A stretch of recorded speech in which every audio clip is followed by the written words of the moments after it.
Hey, Grimmy here, and today we're going to be doing something that I haven't actually done on the channel before. I'm going to be reviewing the characters from Legends Festival 2023 to see how well they stack up, how good are these characters now, how well do they stand in the meta, and it's not necessarily to dog on these characters because they're pretty old. They're like half a year old now, which is, in Dragon Ball Legends meta terms, is like almost ancient. And it's not to necessarily dog on these characters or to kind of make fun of their kits being so aged, and it's more as a kind of point of reference to describe what it takes for a unit to age well and, the kind of things that make a unit not age well. It can be used as a way to understand how these characters work in the game, and also as it's like I said before, a point of reference that you can use to decide what character you want to be spending on. Let's say if they drop similar characters or, characters with a very similar design in Legends Festival 2024, or maybe like the future anniversary. I think we should just jump right in. At number 1, we have... Who are they again? Alright, Super Saiyan God, Super Saiyan Evolved Vegeta, and Super Saiyan Blue Kaioken Goku. On release, these characters... Well, it's one character, but it's two people, right? This character was actually pretty good on release. I think they definitely were a big part of the meta back then, where being able to maintain really long combos was the thing that you want to be doing. I think the character's ability to draw so many cards with their green card and use their unique gauge as well to just draw these cards and have an infinite length combo if you really know how to use the character. It's essentially what makes this character so good. You can see here how the first time you activate it, the green card, you actually get 3 new cards at most, which is a lot, and especially considering that the character needs arts cards to charge their unique gauge. Sorry, I kind of lost my train of thought there. Need arts cards to charge their unique gauge, and then get more arts cards, and then charge their unique gauge again. The character is very cyclical in the way you play him, and I think this character on release was pretty good. I'm pretty sure I already said that before, but the character's pretty good. Now, in the current meta, I don't know, what are you expecting from this character? They're bad. I don't really think they kind of stand a chance in the current meta. And that kind of sucks, because on release, like, these characters were kind of anticipated, they were highly expected by the community, everyone wanted to see them, and now they kind of suck. They're like garbage, right? And it's not necessarily because their kits are bad, because they're poorly designed. It's just that the meta has shifted from the meta that they were originally tailored to, the one that they're supposed to be able to compete well in. When a bunch of characters actually started shifting towards counters and playing more defensively and passively, this character basically lost most of their value, because you don't need to attack anymore to be good. And that applies to most units, right? A Super Saiyan 2 Gohan, Ultra Super Saiyan 2 Gohan, Super Saiyan 4 Gogeta. These characters can just counter for free and have so much like defensive power in their back pocket, and these guys just cannot counter it.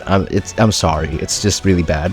And on top of that, if we take a look at characters like Gohan with his counter and Super Saiyan 4 Gogeta with his counter, one of the key aspects that the two characters share is the ability to destroy cards. It's basically a combo break skill, and that essentially adds value to the character. These guys don't have card destruction immunity. They do have it. Like, don't get it wrong. For 5 seconds, and it only activates once. I'm pretty sure it's per character though. Yeah, I'm pretty sure it is. Like, both Vegeta and Goku have so a cumulative 10 seconds of card destruction immunity. That is worthless in the current meta. And on top of that, they start off as green when some of the best units in the game, like Ultimate Gohan and Super Saiyan 4 Gogeta, are purple. And so they have that inherent disadvantage, even if Goku, the other side of the tag character, is reverse green and I have the element advantage. I think nowadays, those characters actually, specifically them, have the ability to nullify unfavorable element factors, and that in turn takes away most of the value that element advantageous characters have over purple, specifically, because they're both purple. And speaking of element advantageous characters, we have Golden Frieza, and I actually forgot that this was the companion 1%, was it a 1% Sparking? Basically like the other Sparking character that was featured on the banner. I actually had to go on YouTube and search Legends Festival 2023 to find out who the 1% Sparking was, and it was this Golden Frieza. on release, I think his arrival was very much welcomed, because Lineage of Evil hasn't exactly been the best tag. Tag, right? Yeah, okay, I'm sorry. I'm getting like my Dokkan and Legends stuff kind of mixed around, I'm sorry. But in terms of like the tag of Lineage of Evil, they needed the help. So his arrival was very welcome, and his ability to draw an ultimate arts card once, thus giving him 2 ults in total, it did add to the character's value and allowed him to deal a lot of damage to these characters, be it while he's type neutral or when he has type advantage. I think that is kind of a problem, because when this character initially released, I don't think there were many purple characters that you needed to watch out for. Feel free to tell me in the comment section if I got that wrong, but I can't actually remember having to go up against a really, really broken purple unit. And so this character being yellow just kind of, it doesn't really work. And now that problem is just significantly magnified, right? Because both Ultimate Gohan and Super Saiyan 4 Gogeta, 2 of the best units in the game, are purple and should be disadvantageous against this Frieza. But they both have the ability to nullify unfavorable element factors. And that's when they actually drop their most significant, most powerful attacks, the ultimate arts, right? It's for Gohan, it's on his ult, and for Gogeta, it's on his main. And that in turn takes away the value of a lot of yellow units. And if you're not even good defensively and you're relying purely on offense, you're trash. You lose value just being a yellow character, unless you're like Gogeta Blue, fusing Gogeta Blue. And Golden Frieza is unfortunately not fusing Gogeta Blue, and that is essentially like where I draw the line. I don't think this Frieza is good at all. Like, if you look at LoE teams that people run in the current meta, if you watch people running LoE when they're trying to grind godly rank or something like that, you don't really see them using this Frieza, because he's worthless. Sorry, I'm sorry. Because he's worthless. You don't really see this character kind of show up or be very prominent. And sure, at the time, especially while he was on the featured boost, you could see this guy shine for good. And not for good, for real. And he was performing really well. But now, his time is up, right? He may need a Zenkai Awakening. I think it may be a little too early, but it is something to take into consideration, just how badly this character aged, how little value he has now.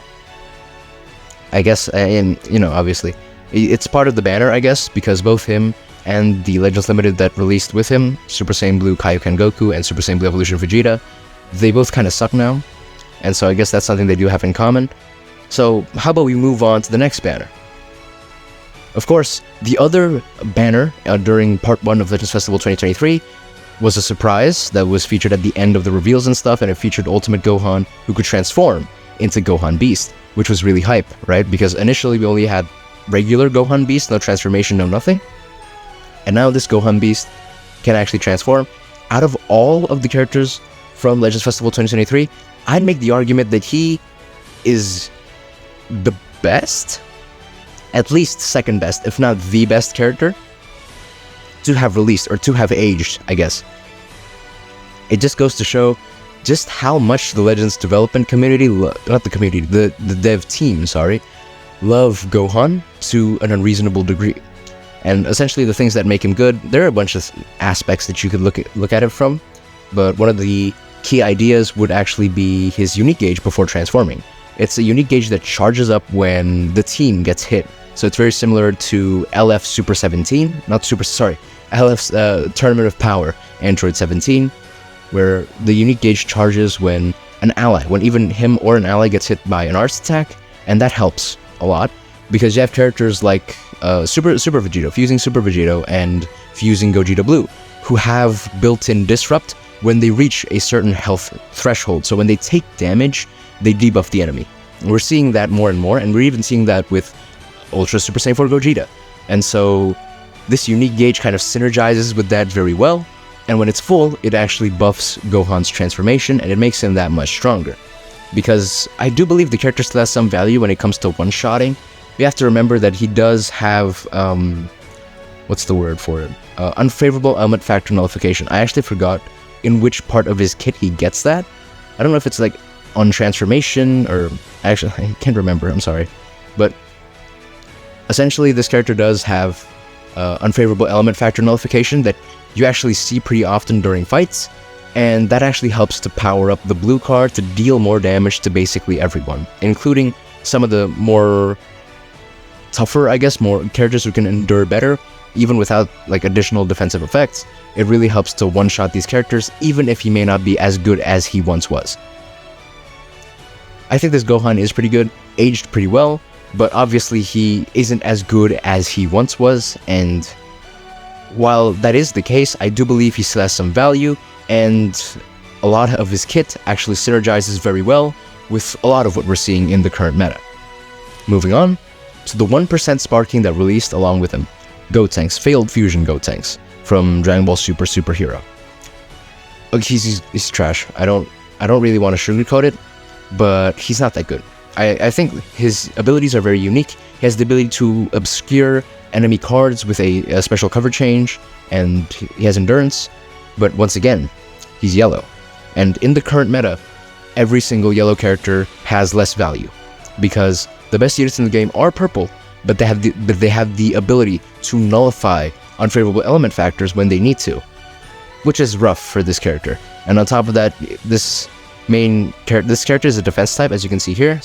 As you can see here, he's a defense type character, but he only relies on endurance and endurance alone, which doesn't work very well, especially considering that a character like Ultimate Gohan has the ability to nullify endurance with just his blue card.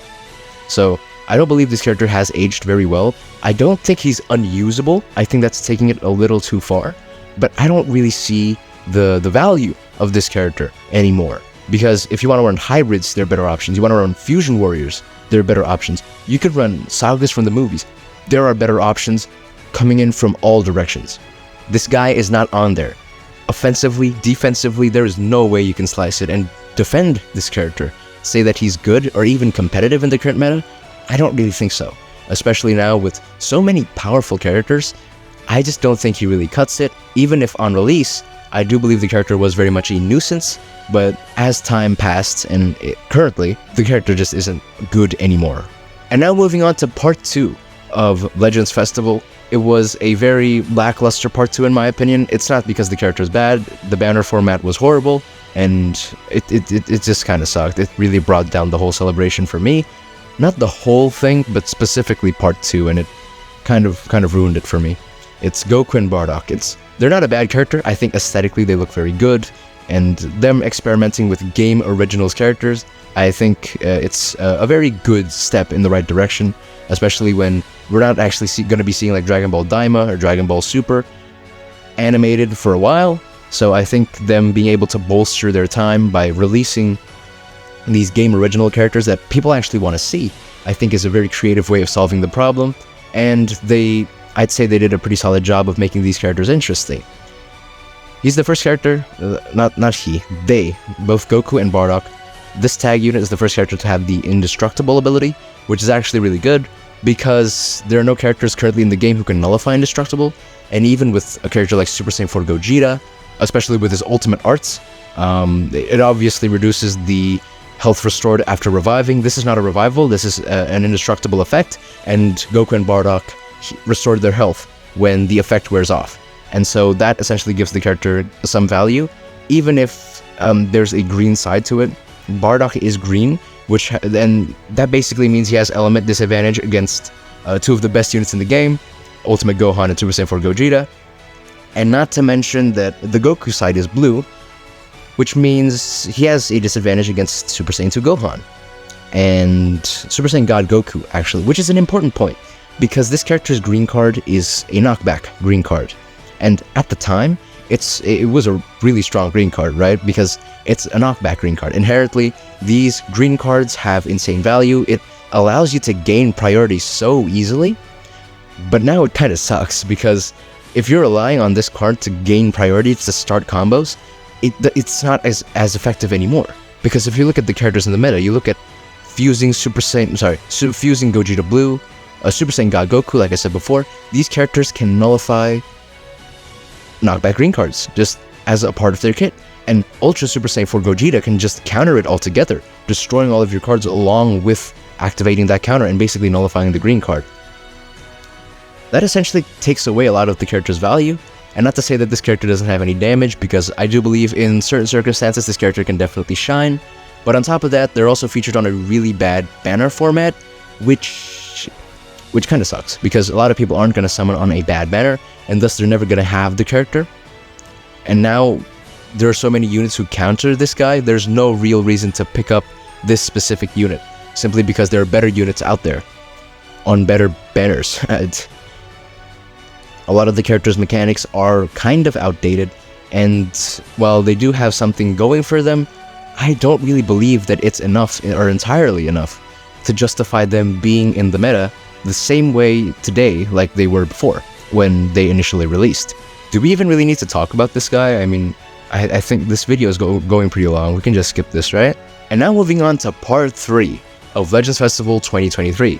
Ultra Instinct Sign Goku. Ultra, that is. He's an ultra rarity, and that it's really cool. I really love this character. The ink brush animation is amazing.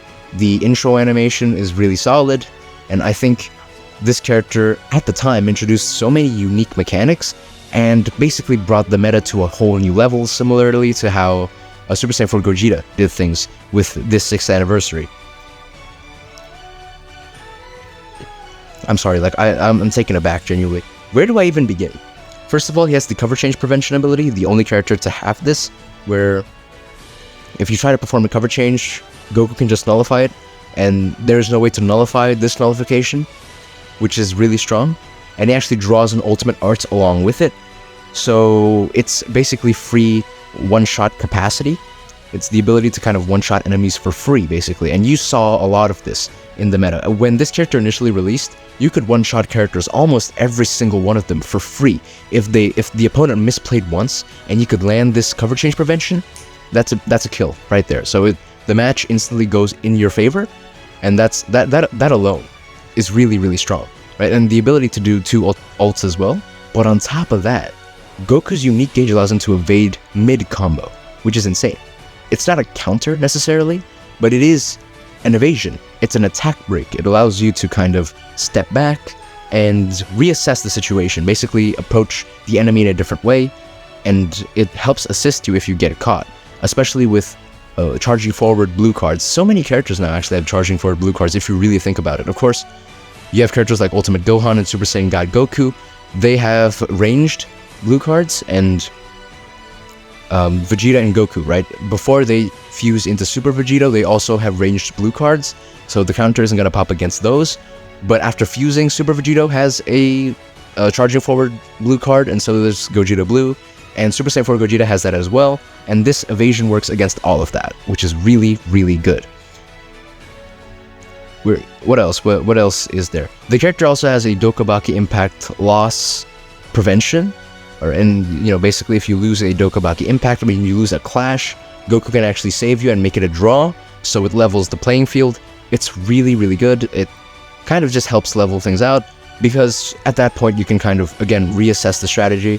You can use your unique gauge, or this Goku's unique gauge specifically, to dodge attacks that are incoming, because when that draw happens, you're sent to mid-range relative to your opponent, and so that allows you to kind of work around what possible strategies the enemy may have. Now though, I don't really think this Goku is like as prominent as he once was. Like I said before, yellow units inherently now have kind of a less value, simply because the most meta units in the game, once again, I need to reiterate this over and over again, but some of the best units in the game, Ultimate Gohan, Ultra Super Saiyan 4 Gogeta, they're purple, they should have a disadvantage, but hold on. But they nullify unfavorable element factors, and that essentially brings down yellow units, because they can now take so much more damage than they would have originally taken. This Goku doesn't rely too much on like endurance or anything like that, so endurance nullification, that's very common, like with what's his name again? Ultimate Gohan. That isn't exactly going to matter for this character. Everything is basically going to remain the same. And I mean, the character's not too bad, right? Because he can nullify element factors himself. That does give the character a lot of value, but when you're competing in the current meta, this Goku definitely has what it takes to grasp at straws, I suppose, to really climb his way into PvP, but to uphold that position, to stay in the meta, is not going to be an easy thing. To compete in higher ranks with this character is going to be tough, because a lot of type-neutral characters can catch this guy, which is something that a lot of people don't consider. And he doesn't even have, say for example, a knockback green card nullification, so Super Saiyan God Goku is going to have a field day with this character. And so if you pit these two characters against each other, you'll see Super Saiyan God Goku just having such an easy time starting combos, whereas Ultra Instinct Saiyan Goku will not be able to activate a lot of the mechanics that actually makes him good. Again, not to say that he's a bad character. Out of all the Legends Festival 2023 units, I do believe he has actually aged the best, simply because he has so many mechanics, so many meta-defining mechanics that you see in practice so often. It's just that currently, as of right now, there are just so many good units, and now it's becoming increasingly more difficult to compete with what you have from basically 6 months ago. I'm pretty sure that's going to do it for this video. Let me know in the comment section down below what you think about my takes on these characters. Is there anything you would have said differently? Anything, or any kind of point to the character that I may have missed? Something that may lower their value or actually increase it relative to the current meta? Let me know in the comment section down below, and also if you have any kind of criticism to anything I said or how things were shown in this video. I'd love to hear it in the comment section down below. Please share your thoughts. I'm always happy to respond to those.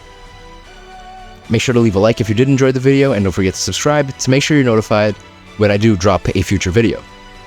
But yeah, I think that's going to do it for this one. Bye. Thanks for watching.